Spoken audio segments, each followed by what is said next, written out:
Hello everyone, it's Leah and welcome back to my channel.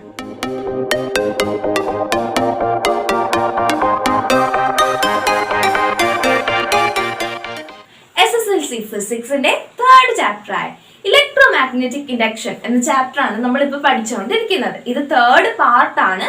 ആദ്യത്തെ രണ്ട് part കണ്ടിട്ട് ഈ പാർട്ട് കാണാനായിട്ട് എല്ലാവരും ശ്രമിക്കാം. അതിന്റെ ലിങ്ക് ഞാൻ മുകളിൽ കാർട്ടിലും താഴെ ഡിസ്ക്രിപ്ഷൻ ബോക്സിലും കൊടുത്തേക്കാം. നിങ്ങൾക്കൊന്ന് കയറി ചെക്ക് ചെയ്യാവുന്നതാണ്. അതോടൊപ്പം തന്നെ കെമിസ്ട്രിയുടെ ക്ലാസ്സസും എടുക്കുന്നുണ്ട്. അതിന്റെ ലിങ്കും ഞാൻ മുകളിൽ കാർട്ടിലും താഴെ ഡിസ്ക്രിപ്ഷൻ ബോക്സിലും കൊടുത്തേക്കാം.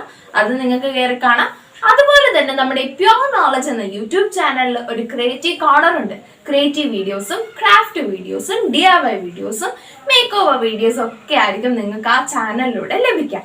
അതിന്റെ ലിങ്കും ഞാൻ മുകളിൽ കാർട്ടിലും താഴെ ഡിസ്ക്രിപ്ഷൻ ബോക്സിലും കൊടുത്തേക്കാം. നിങ്ങൾക്ക് അതും കയറി കാണാവുന്നതാണ്. അപ്പം നമുക്ക് വേഗം തന്നെ ഇന്നത്തെ ക്ലാസ്സിലേക്ക് പോകാം. കഴിഞ്ഞ പാർട്ടില് എന്താണ് AC എന്നും എന്താണ് DC എന്നും അതോടൊപ്പം തന്നെ ഇലക്ട്രോമാഗ്നറ്റിക് ഇൻഡക്ഷൻ എന്താണെന്നും നമ്മൾ പഠിച്ചു അല്ലെ. അപ്പം ഇലക്ട്രോമാഗ്നറ്റിക് ഇൻഡക്ഷൻ യൂസ് ചെയ്ത് വർക്ക് ചെയ്യുന്ന ഇൻസ്ട്രുമെന്റ് ആണ് ജനറേറ്റർ എന്ന് ഫസ്റ്റ് പാർട്ടിൽ നമ്മൾ പറഞ്ഞിരുന്നു. ജനറേറ്ററിന്റെ വർക്കിംഗ് പ്രിൻസിപ്പിളിനെ പറ്റിയാണ് നമ്മൾ ഇന്നത്തെ ക്ലാസ്സിൽ പഠിക്കാനായിട്ട് പോകുന്നത്. There are two types of generator, AC generator and DC generator. ജനറേറ്ററിനെ നമുക്ക് രണ്ടായിട്ട് തരംതിരിക്കാം, AC ജനറേറ്ററും DC ജനറേറ്ററും. എന്താണ് ഏതെല്ലാമാണ് ഈ ജനറേറ്റേഴ്സിന്റെ സ്പെഷ്യൽ പാർട്ട് എന്നും ഇത് എങ്ങനെയെല്ലാമാണ് വർക്ക് ചെയ്യുന്നതെന്നും അതുപോലെ തന്നെ ഇത് തമ്മിലുള്ള ഡിഫറൻസ് എന്താണെന്നുമാണ് നമ്മൾ ഇന്നത്തെ ഈ ക്ലാസ്സിൽ ഡിസ്കസ് ചെയ്യാനായിട്ട് പോകുന്നത്. അപ്പൊ നമുക്ക് വേഗം തന്നെ ക്ലാസ് സ്റ്റാർട്ട് ചെയ്യാം. AC ജനറേറ്ററിന്റെ ഫിഗർ ആണ് നിങ്ങൾക്ക് ഈ ബോർഡിൽ കാണാനായിട്ട് ശ്രമിക്കുന്നത്. ഏതെല്ലാമാണ് AC ജനറേറ്ററിന്റെ ഇമ്പോർട്ടന്റ് പാർട്സ് എന്ന് നമുക്കൊന്ന് നോക്കാം. സോ ABCD എന്ന് എഴുതിയിരിക്കുന്ന ഈ പാർട്ടാണ് ആർമേച്ചർ എന്ന് പറയുന്നത്.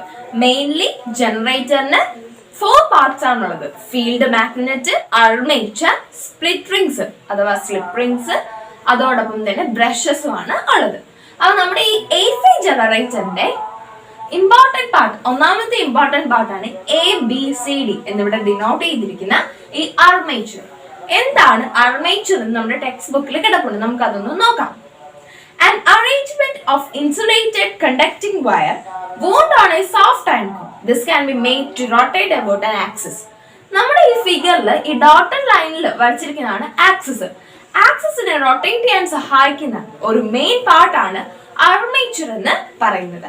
Then the next one is graphite brushes. Graphite brushes എന്ന് പറയുന്നത് ഈ ബ്ലാക്ക് കളറിൽ കടുപ്പിച്ച് കളർ കൊടുത്തിരിക്കുന്നുണ്ടോ, B1 എന്നും B2 എന്ന് എഴുതിയിരിക്കുന്നത്. ഈ രണ്ടെണ്ണമാണ് ഗ്രാഫൈറ്റ് ബ്രഷസ് എന്ന് പറയുന്നത്. നമ്മുടെ AC-യിൽ നിന്ന് DC-യിലേക്ക് ഇതിനെ കറണ്ട് ചേഞ്ച് ചെയ്യാനായിട്ട് സഹായിക്കുന്നതാണ് ഈ ഗ്രാഫൈറ്റ് ബ്രഷസ്. അപ്പൊ ഒന്ന് നോക്കി, ഗ്രാഫൈറ്റ് ബ്രഷസിന്റെ ഡെഫിനിഷൻ ഉണ്ട്. They are arrangement which always make contact with the slip rings. Current flows through them to external circuit. അപ്പൊ ഈ എക്സ്റ്റേണൽ സർക്യൂട്ട്, വെളിയിലേക്കുള്ള സർക്യൂട്ടിലേക്ക് കറണ്ട് ഫ്ലോ ചെയ്യുന്നത് ഈ ഗ്രാഫൈറ്റ് ബ്രഷസിന്റെ സഹായത്തോടെയാണ്. ഇവ എപ്പോഴും ഈ സ്പ്ലിറ്റ് റിംഗ്സ്, എപ്പോഴും ഈ സ്ലിപ്പ് റിംഗ്സുമായിട്ട് കോണ്ടാക്ട് ഉണ്ടാക്കിക്കൊണ്ടേയിരിക്കും. അപ്പൊ നിങ്ങൾക്ക് ഇപ്പൊ മനസ്സിലായി കാണും, നമ്മുടെ മൂന്നാമത്തെ പാർട്ട് എന്ന് പറയുന്നത് സ്ലിപ്പ് റിംഗ്സ് ആണ് അല്ലെ. ഒരു കാര്യം ശ്രദ്ധിക്കുക, AC ജനറേറ്ററിലാണ് സ്ലിപ്പ് റിംഗ്സിനെ കാണുന്നത്, SLIP സ്ലിപ്പ് റിംഗ്സിനെ കാണുന്നത്. DC ജനറേറ്ററിൽ നിങ്ങൾക്ക് സ്ലിപ്പ് റിംഗ്സിന് പകരം സ്പ്ലിറ്റ് റിംഗ്സിനെ ആയിരിക്കും കാണാനായിട്ട് സാധിക്കുക. അപ്പൊ AC ജനറേറ്ററിന്റെയും DC ജനറേറ്ററിന്റെയും ഡിഫറൻസ് എന്താണെന്ന് ഇപ്പൊ മനസ്സിലായി കാണും. AC ജനറേറ്ററിൽ സ്ലിപ്പ് റിംഗ്സ് ആണ് യൂസ് ചെയ്തിരിക്കുന്നത്, പക്ഷെ DC ജനറേറ്ററിൽ സ്പ്ലിറ്റ് റിംഗ്സ് ആണ് യൂസ് ചെയ്തിരിക്കുന്നത്. അപ്പോൾ നമ്മുടെ AC ജനറേറ്ററിന്റെ മെയിൻ ഇമ്പോർട്ടന്റ് പാർട്സ് ആണ് armature, slip rings, graphite brushes and field magnet. ഇനി ഇത് എങ്ങനെയാണ് വർക്ക് ചെയ്യുന്നത് നമുക്കൊന്ന് നോക്കാം. ABCD എന്നതാണ് ആർമേച്ചർ എന്ന് നമ്മൾ പറഞ്ഞു. അപ്പോ ഈ ആർമേച്ചർ ക്ലോക്ക് വൈസ് ഡയറക്ഷനിൽ റൊട്ടേറ്റ് ചെയ്യുന്ന സമയത്ത്, ക്ലോക്ക് വൈസ് ഡയറക്ഷൻ എങ്ങനെയാണ്? ഫോർ എക്സാമ്പിൾ, ഇതിപ്പോ ആർമേച്ചർ ആണെന്ന് വിചാരിക്കുക. ഈ ആർമേച്ചറിന്റെ സ്ഥാനത്ത് ഞാൻ ഇതിങ്ങനെ വെച്ചിരിക്കുകയാണ്. ഇതിങ്ങനെ ക്ലോക്ക് വൈസ് ഡയറക്ഷനിൽ ഇങ്ങനെ റൊട്ടേറ്റ് ചെയ്യുന്ന സമയത്ത്, അപ്പൊ ഇങ്ങനെ വെച്ചിരിക്കുമ്പോൾ ഈ സൈഡാണ് AB, ഈ സൈഡാണ് CD. അപ്പൊ ഇത് ക്ലോക്ക് വൈസ് ഡയറക്ഷൻ ഇങ്ങനെ റൊട്ടേറ്റ് ചെയ്യുന്ന സമയത്ത് എന്ത് സംഭവിക്കും?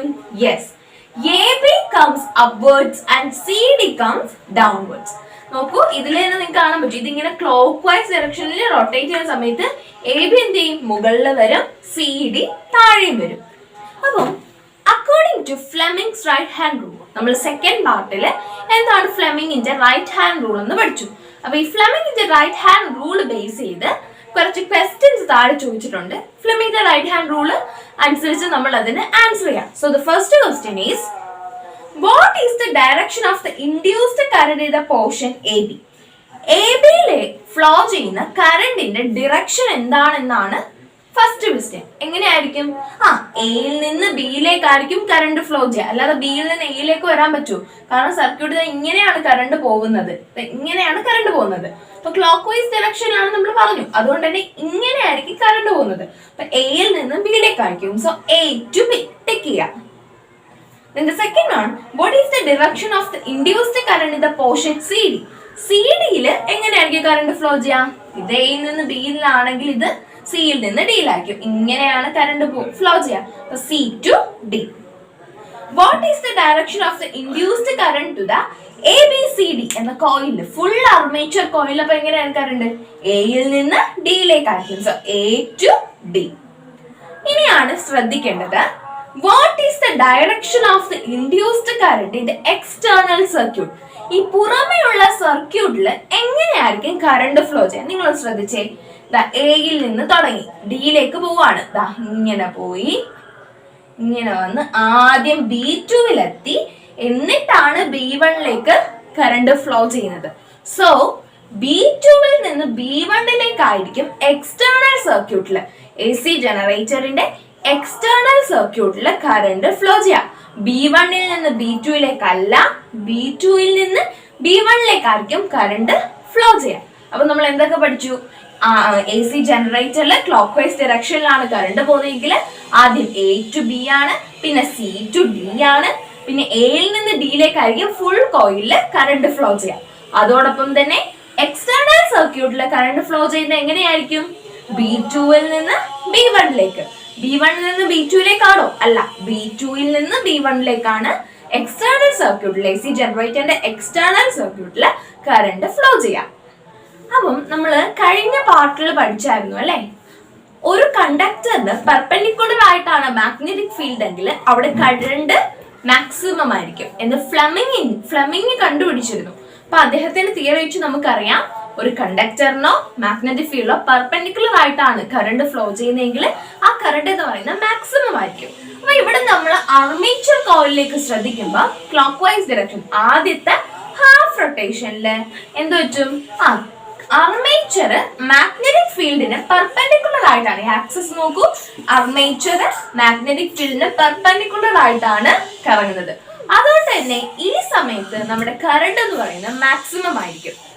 അപ്പൊ പിന്നെ ഈ ആർമേച്ചർ ടേൺസ് ബൈ 90 ഡിഗ്രി, ഒരു 90 ഡിഗ്രിയുടെ കറങ്ങുമ്പോ ആദ്യം ഒരു 90 കറങ്ങി, അപ്പൊ പെർപെൻഡിക്കുലർ ആയി, അപ്പൊ എന്ത് പറ്റി? കറണ്ട് മാക്സിമം ആയിരിക്കും. ഇനി അടുത്ത 90, അതായത് നോക്കി, നമ്മള് നേരത്തെ പറഞ്ഞു ഇതാണ് ആർമേച്ചർ എന്ന് വെച്ചു. ഇതപ്പം ഇവിടെ ഇത് എ സി, ഇത് എ ബി, ഇത് സി ഡി. അപ്പൊ നമ്മൾ ആദ്യത്തെ 90 ഡിഗ്രി കറങ്ങി ഇങ്ങനെ വന്നു, അപ്പൊ എ സി മേളിലായി, സി ഡി താഴെയായി. ഈ സമയത്ത് കറണ്ട് മാക്സിമം ആയിരിക്കും. ഇനി ഒരു 90 ഡിഗ്രി ഇങ്ങനെ കറങ്ങി തിരിച്ച് ഇവിടുന്ന് ഇങ്ങനെ കറങ്ങി, അപ്പൊ ഇവിടെ എ സി വന്നു, എ ബി വന്നു, ഇവിടെ സി ഡി വന്നു. ഈ സമയത്ത് പാരലൽ ആണ്. ഇങ്ങനെ ഇരിക്കുമ്പോ പെർപെൻഡിക്കുലർ ആണ്, ഇങ്ങനെ ഇരിക്കുമ്പോ പാരലൽ ആണ്. പാരലൽ ആയിരിക്കുന്ന സമയത്ത് കറണ്ട് എന്ന് പറയുന്നത് 0 ആയിരിക്കും. ആ സമയത്ത് കറണ്ട് 0 ആയിരിക്കും. ഒന്നുകൂടെ പറയാം, ഇതാണ് ആർമേച്ചർ. ആദ്യത്തെ 90 ഡിഗ്രി കറങ്ങുമ്പോൾ കറണ്ട് എന്ന് പറയുന്നത് മാക്സിമം ആയിരിക്കും, റീച്ചസ് ഇറ്റ്സ് ഹയസ്റ്റ് ലെവൽ. അടുത്ത 90 ഇങ്ങനെ കറങ്ങുമ്പോഴത്തേക്ക് ഇത് പാരലൽ ആയിരിക്കും, അപ്പം കറണ്ട് എന്ന് പറയുന്നത് 0 ആയിരിക്കും. ഇങ്ങനെ നമ്മുടെ ആർമേച്ചർ കോയിൽ ആദ്യത്തെ 90 കറങ്ങി, അടുത്ത 90 കറങ്ങി, ഇങ്ങനെ ഇരിക്കുകയാണ്, ഇവിടെ ഇങ്ങനെ ഇരിക്കുകയാണ്. ഈ സമയം ഇവിടെ എന്തായി? ഈ സൈഡിൽ എ ബി വന്നു, ഈ സൈഡിൽ സി ഡി വന്നു. ഓക്കെ, അപ്പം ആദ്യത്തെ ഹാഫ് റൊട്ടേഷൻ കംപ്ലീറ്റ് ചെയ്യുന്ന സമയത്ത് ഈ എ ബി എവിടെ വരും? ഇപ്പുറത്ത് വരും. എങ്ങനെ വരും?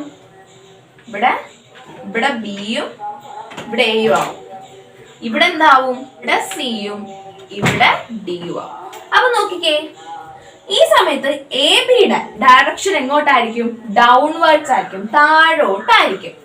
അതേപോലെ സി ഡിയുടെയോ അപ്വേർഡ്സ് ആയിരിക്കും, മുകളിലേക്കായിരിക്കും. അതുപോലെ തന്നെ നമ്മുടെ എക്സ്റ്റേണൽ സർക്യൂട്ടിലെ ഗ്രാഫൈറ്റ് ബ്രഷസോ നമ്മൾ പഠിച്ചു നേരത്തെ B2 റൊട്ടേഷൻ 90 ഡിഗ്രി കറങ്ങിയപ്പോ B1-ൽ നിന്ന് B2-വിൽ നിന്ന് B1-ലേക്കാണ് കറണ്ട് ഫ്ലോ ചെയ്തത്. അപ്പൊ അടുത്ത 90 കറങ്ങുമ്പോൾ തിരിച്ചായിരിക്കും, B1-ൽ നിന്ന് B2-ലേക്കായിരിക്കും കറണ്ട് ഫ്ലോ ചെയ്യാം. അപ്പം എവറി ഹാഫ് റൊട്ടേഷനില് കറണ്ടിന്റെ ഡയറക്ഷന് ചേഞ്ച് ഉണ്ടാവുന്നു. നമ്മൾ പറഞ്ഞു എന്താണ് AC കറണ്ട് എന്ന് പറയുന്നത്? The current which changes it's direction during every half rotation. ഓരോ പകുതി കറങ്ങുമ്പോഴും അതിന്റെ ഡയറക്ഷൻ ഇത് ചേഞ്ച് ചെയ്യുന്നു. അതിനാണ് ഓൾട്ടർനേറ്റിംഗ് കറണ്ട് അഥവാ AC എന്ന് പറയുന്നത്.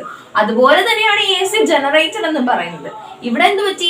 ആദ്യം ഇങ്ങനെ കറങ്ങിക്കൊണ്ടിരുന്ന ക്ലോക്ക് വൈസ് ഡയറക്ഷനിൽ കറങ്ങിക്കൊണ്ടിരുന്ന കറണ്ട് അടുത്ത ഹാഫ് റൊട്ടേഷൻ ആയപ്പോൾ നേരെ തിരിച്ചു കറങ്ങാനായിട്ട് തുടങ്ങി. അപ്പൊ അവിടെ ഡയറക്ഷന് ചേഞ്ച് ഉണ്ടായില്ലേ കറണ്ടിന്. അതുകൊണ്ടാണ് ഈ ജനറേറ്ററിനെ AC ജനറേറ്റർ എന്ന് പറയുന്നത്.